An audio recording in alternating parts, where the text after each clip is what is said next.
I'm back with retired Brigadier General Blaine Holt. This year, House Speaker Pelosi made a trip to Taiwan, and then a few weeks ago, President Biden promised to defend Taiwan if it were attacked by China. Are we playing with fire here? We absolutely are. I would be the first one to stand up as a China watcher and say our leadership should feel free to go to Taiwan and visit and Mm-hmm. show our solidarity with Taiwan. I don't want to misconstrue that. But with this 20th Congress in a unique situation of the Chinese president trying to gain a third term, this close in, the timing could not have been worse. And the predictable machinations in China, the threats and all of that. And then they lost face and it blew up on them.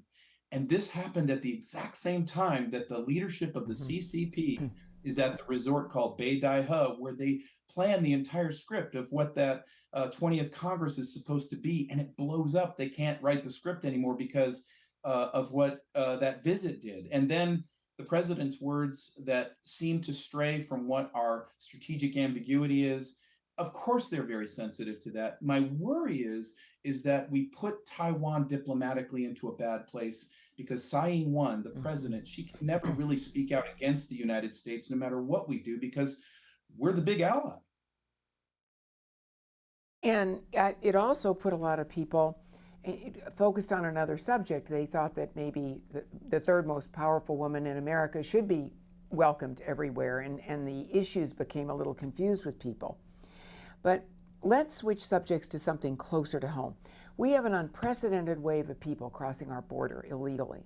While most are just looking for a chance to pursue the American dream, we know there are also some hardcore criminals in the mix, including drug dealers, human traffickers, and people on the terrorist watch list. Customs and Border Control are overwhelmed. That's what it looks like to all of us. Should our military get involved in trying to curb the flow?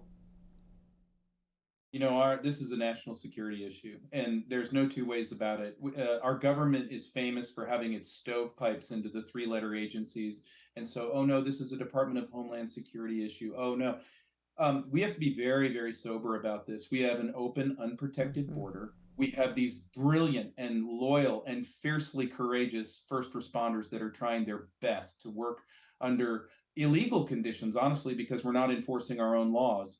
But the security aspects to this, we're taking on, since this administration sat down, up to 5 million people. We don't know who they all are. We don't know where they come from. We know they hail from over 137 different nations.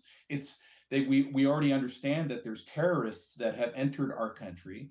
And then moreover, we're looking at this human trafficking plight and the fentanyl, which is, it's not designed to get you hooked on it so that you'll take it forever. It's designed to kill you, and it's made in China, and it's Mm-hmm. fostered and distributed by the cartels. And to me, that's an act of war, and that's from offshore. And our Pentagon should be all over this. And it just seems like, where does our leadership in the world come from now? What do we all need to do to make it better? On a different note, with the passing of the Queen, the UK now has King Charles on the throne.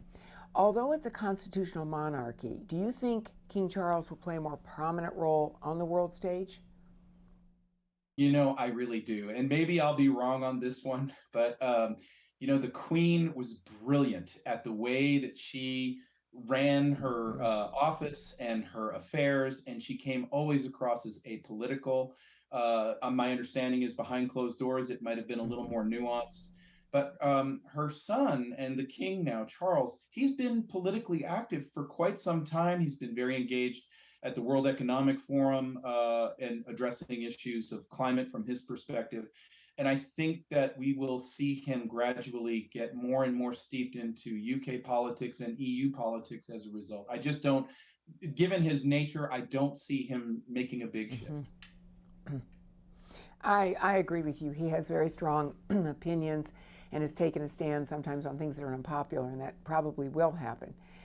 Finally, you spent your career serving our nation, and thank you for doing that.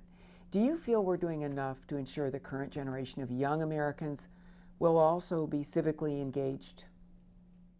Not even close. We've got to come back to first principles. We have to come back to civics and history and love Right. of country, not some program that teach you every bad thing that ever happened in our history with a bunch of fictitious things surrounding it.